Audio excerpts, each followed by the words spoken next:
Welcome to the Essence of Liberty podcast. This is the horsemanship podcast where we discuss all things liberty to help you understand, connect, communicate, and play with your horse in a gentle, subtle, and force-free way. We'll get a bit nerdy about equine psychology and learning theory to understand the science behind it all. And we'll also dive into how to motivate your horse, ways to strengthen your relationship, solving those common problems, and how to use liberty as a way to build your horse up physically, mentally, and emotionally, all in half an hour or less. I'm Dr. Nadine Lindblom, former equine veterinarian, and I'd like to invite you to join me on this journey as a student of the horse. Hello and welcome to this new episode of the Essence of Liberty podcast.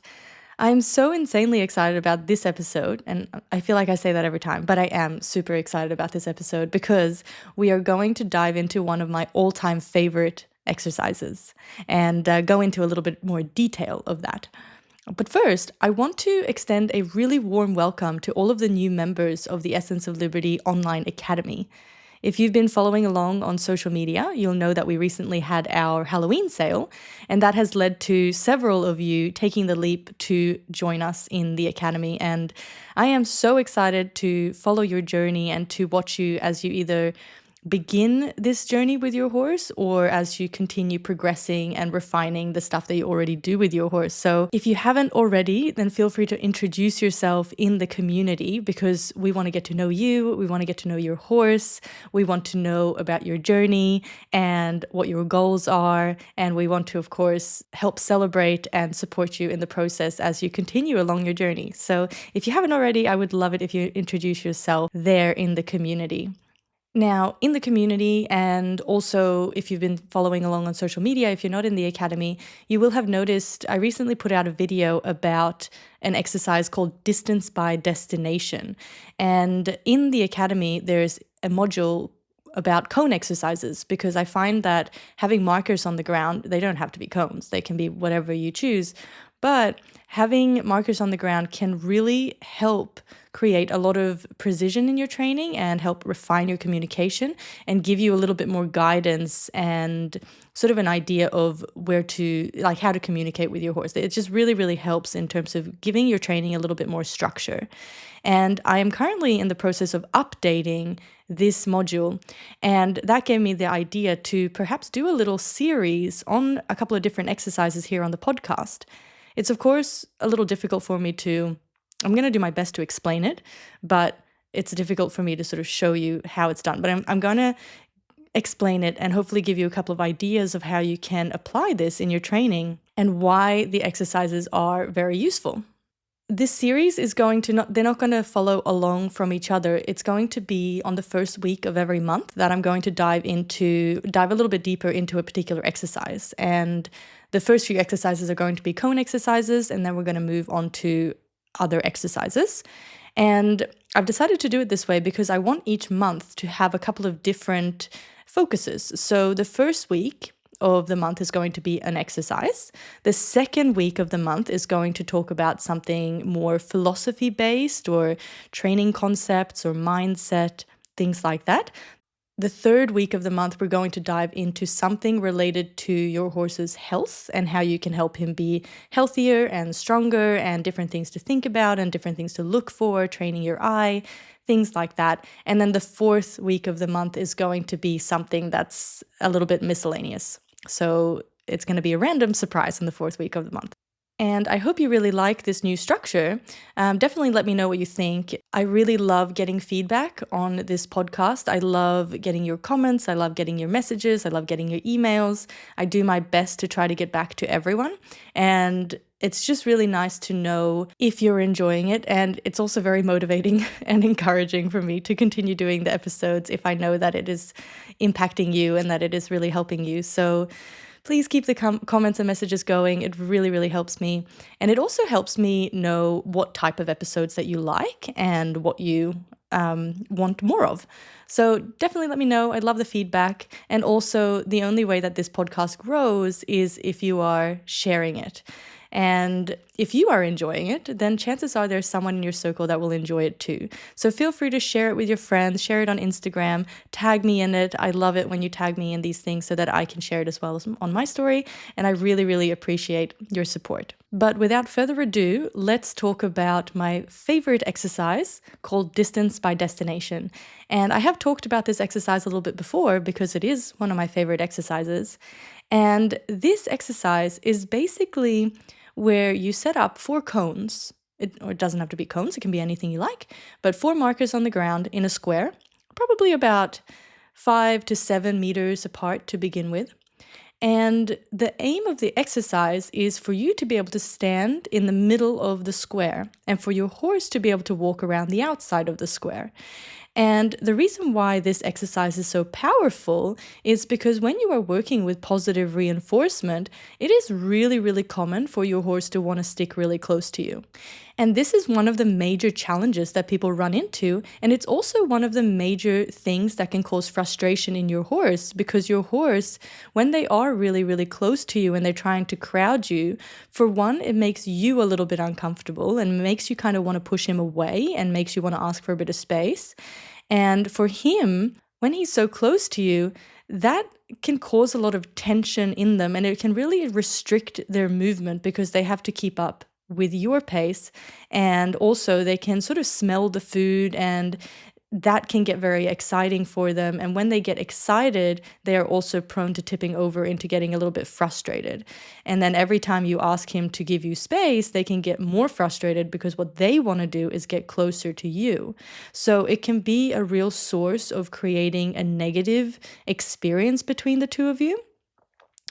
And if you are insisting on the horse giving you space, can cause a little bit of conflicting emotions in them. So you become, like, it's easy for you to become the bad guy where you're asking them to go away and they want to be close, and then they become a little bit tense, and sometimes they start pinning their ears, and you can see that they have quite a tense or hard expression on their face. And this exercise is designed for the space to be your horse's idea. So not that you are asking him to give you space or asking him to go away, it's giving him a destination to go. And in the process, when he is going to that destination, he is giving you distance. And because it's your horse's idea to give you distance, it also helps him become more comfortable with the idea that distance is okay and that you're going to come to him with the food reward and he doesn't have to keep going towards you for the food reward. This is one of the key foundations of this type of training, that your horse learns that you will go to him with the food reward instead of him having to come to you. Because it's only natural for the horse to want to go towards the food. It's just natural. He's not being bad. He's not being naughty. It's just a very natural instinct that when they smell food, they want to go towards that food. It's their seeking system. And when we tell them to not go towards the food, it can be a little bit counterintuitive for them. And there's a learning process that goes along with that. So because it's not normal for them, it's not natural for them to do this, we have to take the time to train it and to make sure that they are comfortable with the idea. And the distance by destination exercise is one of my favorite exercises to do that, because it helps your horse take that initiative to give you space, and then you can show him that that's an okay thing to do and that it's a rewarded and valuable thing for him to do, and that you are going to sort of keep up your end of the bargain and come to him with the food reward, and he doesn't need to put any energy into coming towards you with the food reward. It's a really, really excellent exercise. And the way that you begin working on this is that you have your 4 cones on the ground and you start walking around the space with your horse next to you. He doesn't have to be far away from you. But then you go towards one of the cones and you don't leave any space between yourself and the cone, so your horse can't squeeze between you and the cone. And he's just going to, by accident, walk on the other side of the cone. And then you're going to use your marker signal and you're going to reward that moment when he's passing the cone. Now, this is assuming that you already have a bit of a foundation built with your horse, that he already understands the marker signal, he can already relax around the food rewards, he can move with you at liberty, and he is calm and connected. If you have not set that foundation, then this is not the place to start. This is not how you begin liberty. This is one of the exercises that you can do when the foundation is set. So just keep that in mind. your horse should definitely understand the marker signal, or else this is probably not going to work as well for you, and your horse is probably going to get a bit confused, and he's probably going to get a little frustrated, or try a bunch of other things just to try to figure out what it is that you want. So you want to first make sure that you have all those foundations in place. But when he is passing the cone, you're going to use your marker signal and you're going to reward. If you don't know what a marker signal is, there's a episode completely dedicated to marker signals, also called bridge signals. So go and have a look at that episode if you want to gain clarity on what that means. But anyway, then you are going to go to the next cone, and you're going to do the same thing, and you're going to rinse and repeat until your horse understands that there is a pattern between him going to the cone and being rewarded for it. And at this stage, he's still pretty close to you. But he doesn't really understand that it's about going on the outside of the cone. A lot of horses think that it's just about going to the cone. And it's really important that you're marking the moment they are passing the cone and not getting to the cone, because sometimes they just think they have to walk to the cone and even touch the cone. But this is about passing the cone. It's not about going to the cone. So make sure your timing is really good there. And then what you're going to do is you're going to start leaving a bit of space between yourself and the cone. And the first thing your horse will do is walk between you and the cone. You're going to allow him to make that mistake occasionally. Not all the time, but occasionally. So for one of the cones, you're going to let him come on the inside, and he's not going to be rewarded for that. And then for the next cone, you're going to help him and walk towards the cone, not leave any space between, so that he accidentally ends up on the outside of the cone again. And that's going to create a little bit of contrast for him to understand what it is that he is doing to receive his reward. If you don't create that contrast, it's going to be harder for him to understand what it is that he's doing that's unlocking his reward. So you're going to fluctuate a little bit between allowing him to come on the inside and then helping him to go on the outside. And as you do this a few times, eventually your horse is going to be like, no, you can't trick me. I'm just going to go on the outside of the cone. And that is the key moment, because in that moment, he has decided to leave you to go around the cone, even if it's just the tiniest little bit of distance has been created. And at that moment, you're going to use your marker signal and you're going to reward, and you're going to go over to him and deliver the reward. That there is the key moment. And I find that a lot of people get a little bit stuck helping their horse all the time and then not letting the horse take initiative over this exercise where they actually leave you to go around the cone. You have to allow him to make the mistake, and you have to trust him that he is able to think for himself. And eventually he is going to take that step and walk around the cone and be like, hey, I'm on this side of the cone. And that's when you have to really show him how amazing he is and how valuable that moment is. So you can use a jackpot reward, and you can praise him. You can move on and do a different exercise just to make sure that that moment is really, really rewarded. And then with time, you start challenging him more and more, and you leave more distance between yourself and the cone, and you just see what he's going to do with that, whether he is going to leave you to go around the cone. And as he gains confidence with this answer, you can then ask for more cones, like for him to go around the next cone as well. And you are starting to stay more and more in the center of the square. So that's the first part of this exercise. And then you can begin to make this exercise more challenging by making the square bigger. So the bigger the square is, the more challenging the exercise is going to be. And then you can also make the exercise more challenging by trying it in different gaits. So as your horse gets better at this, you can try it at a trot. You can then try it at a canter. You can try sending him, like you can have one cone set up and see if you can send him to the cone. You can put 2 cones, see if he can go around just 2 cones in a line. Creativity, you can just use your imagination and use this in all different ways. And you can also do this without like cones. Like you can be out in the pasture and you can go around trees, you can go around bushes, and your horse will really start to offer you these different moments where he starts to go around different things. And it's really important here because I see a lot of people then allow their horse to come back into them. So it's like they're sending their horse around the thing and then bringing the horse back in. And the purpose of this exercise is for your horse to give you space. So you have to mark the moment he is away from you and then walk up to him to deliver the reward. Because if the last thing is that he is coming towards you to take the reward, it's defeating the purpose of the exercise. There's nothing wrong with eventually combining the two, that you send and then recall back.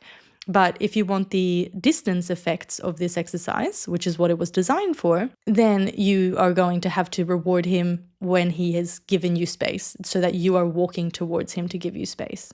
So that is the very first exercise that I wanted to share with you, and I hope it has really helped you get an idea of how it works and inspired you a little bit for maybe what you can do with your horse in your next session. Or perhaps if you are running into the very common challenge of your horse crowding you and he's stuck to you like glue or Velcro, then you have a way to work on this without it becoming, kind of like an argument or anything like that. As I mentioned, I am currently in the process of updating this module in the Academy, so I'm very excited to share it in the Academy very soon, or share the updated content very soon. And we're also going to, probably next year, start some challenges in the Academy in our community page. So each month we are going to do a specific challenge. We're going to have a topic and we're going to have different levels of this challenge. So like the basic level, the intermediate level, and the advanced level of a particular challenge. So for example, for this exercise, which will probably be the focus one of the months, we'll have the basic level where you're just going around the cone. We'll have an intermediate level where the space and the gates are the space is getting bigger. Maybe we're moving up to trot. And then we'll have an advanced level where we are going to do all sorts of creative things with this particular exercise. It is definitely not something that we're going to do as a competition. It is, and this is the first time I'm announcing this, so if you're in the Academy, then stay tuned, because this will come probably early next year. But it is not at all going to be a competition or a showing off opportunity. It is just going to be a way to help motivate you and inspire you, to give you a little bit of something to work towards in each month. And each exercise or each challenge that we do is going to be a very important foundational exercise. Like this exercise is foundational for giving space. You really can't do enough of the foundational exercises. Like you can't perfect them enough. All of the advanced stuff that that you're potentially working towards is really coming back to the basics. So each of the challenge is going to be achievable for anyone, no matter what level they are at. And even if you are advanced, then going back and practicing some of these foundational exercises is going to be invaluable, because it's only going to improve the more advanced exercises that you're working on. I'm very excited about what's to come. There's so many ideas. There's so many things that are coming for the Academy. There's also new courses. And I'm just so excited to share it with all of you. There's lots more social media stuff. There's lots more podcasts. I'm excited for 2026. And yeah, stay tuned. Watch this space. The next episode is coming very, very soon. So I will see you next week for that one. Have a wonderful rest of your week. Bye for now.